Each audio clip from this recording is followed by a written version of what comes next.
Welcome to Whisky's a Journey. My name is Peter Fossiano. Today, this is my channel segment called Sip It or Skip It. If you're new here, let me explain. I have all of my whiskeys randomized on my phone with this wheel randomizer. I'm going to spin the wheel, whatever it selects. I'm going to pull it off the shelf and do a quick review and let you know if I'm going to keep sipping on the bottle until it's gone, and then I'm going to replace it because I like it, or once the bottle's gone, I'm going to skip it and move on to something else. So let's go ahead and spin the wheel and see what we're doing today.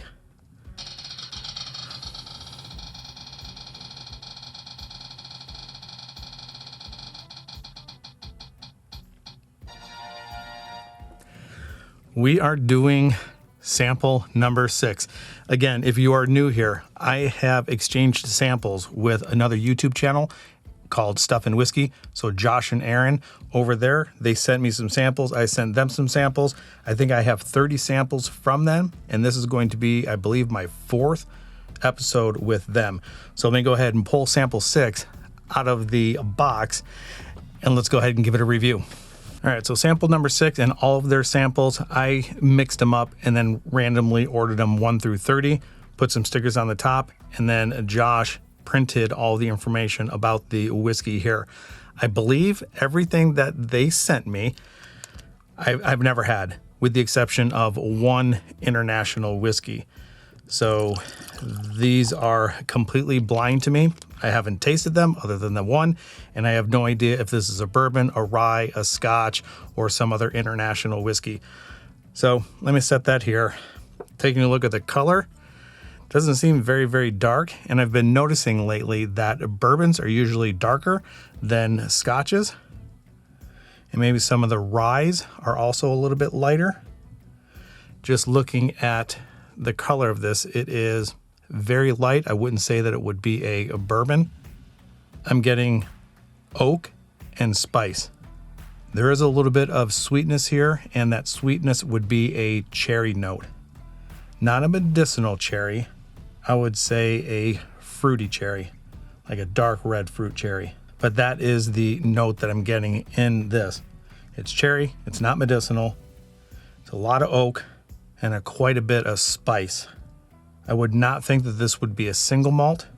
So my first guess is going to be a bourbon of some sort, or maybe a corn whiskey.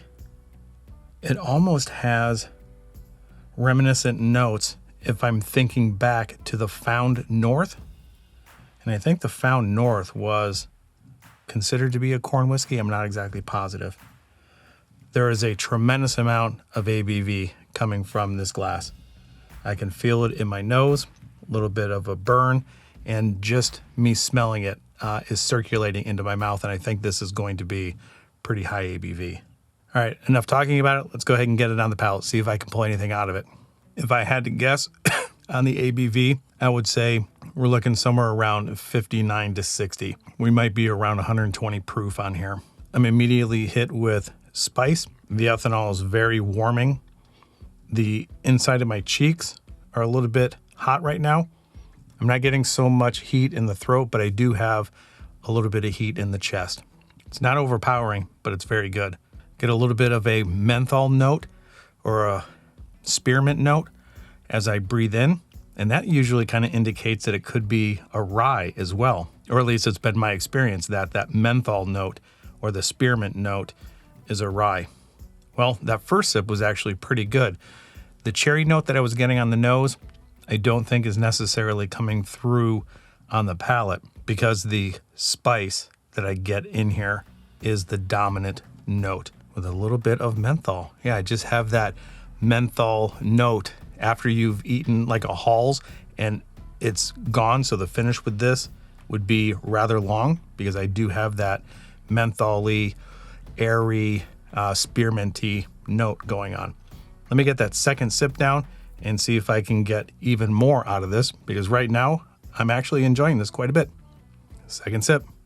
All right, second sip.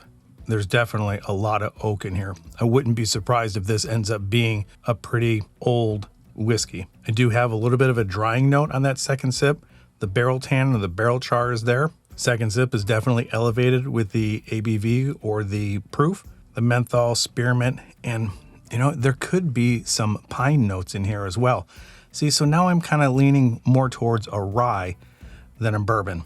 That barrel tannin is starting to take over. There definitely is a bitterness to this. Heavy on the spice, very low on the sweetness. Let me get one more sip, and then I'm going to let you know if it's going to be a sip or a skip. Let's get that last sip down. Oaky, I'm getting rye vibes, heavy on the spice, elevated ABV, dryness, bitterness, barrel char, menthol, minty, a little bit of pine. I think the best part of this is going to be the spice and the age. I wouldn't say that this develops much. It is pretty much the same from the front of the palate to the mid and the back. But as it does travel, it elevates with the ethanol. The oak stands out more. The bitterness starts to elevate, and it's dominated by the spice. Not knowing the price, not knowing what it is, my guess is going to be a rye whiskey. Because I'm getting rye vibes, I am not a huge rye person. I would end up saying that this would be a skip. If I had a bottle of this and I finished it, I would be happy that I had it, but I don't think I would seek to replace it. So with that, let's go ahead and find out what I've been drinking. You already know what's in the glass, so now it's time for me to find out what's in the glass. We have Found North. Check that out. So if you throw a bunch of stuff out there, something's going to stick. So something about this glass reminded me of the original Found North Batch 5 that I had earlier. This is a Binny's single barrel pick, 50% 12-year-old rye, 20% 19-year rye, 31% 20-year corn whiskey, and then finished in PX sherry. This is 57.1% ABV. So I wasn't too far off, 114.2 proof. Yeah. Let me know in the comments down below what you think, if you've had Found North, any of the Found Norths before. And if you're liking this information and you're not subscribed to the channel, do me a favor and subscribe to the channel. Turn on that bell notification because I publish videos every Monday, Wednesday, and Friday. And thank you, Josh and Aaron, for sending all these samples. I really appreciate that, and I've been enjoying every single one. So thank you. And if you are watching this video and you are not subscribed to Stuff and Whiskey, which I don't know why you would be watching me and not watching them, so I will leave a link to their channel in the description below. Go check them out.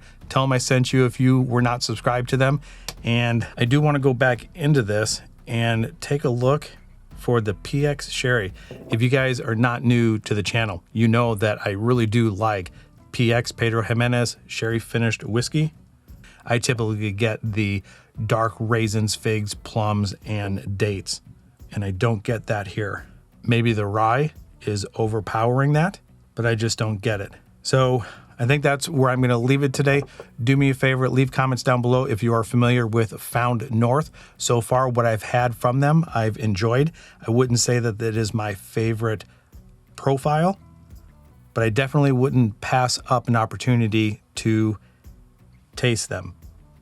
And I hope if you ever get a chance to taste Found North, any of their offerings, go ahead and do so. That's all I have for today. So until next time, enjoy your journey, and we'll talk to you later. Bye.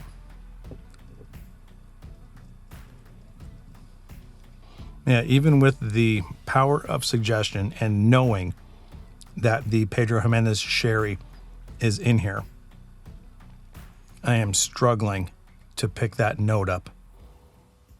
But man, oh man, this is a spicy one. Full of oak. All right, that's all I have. Bye.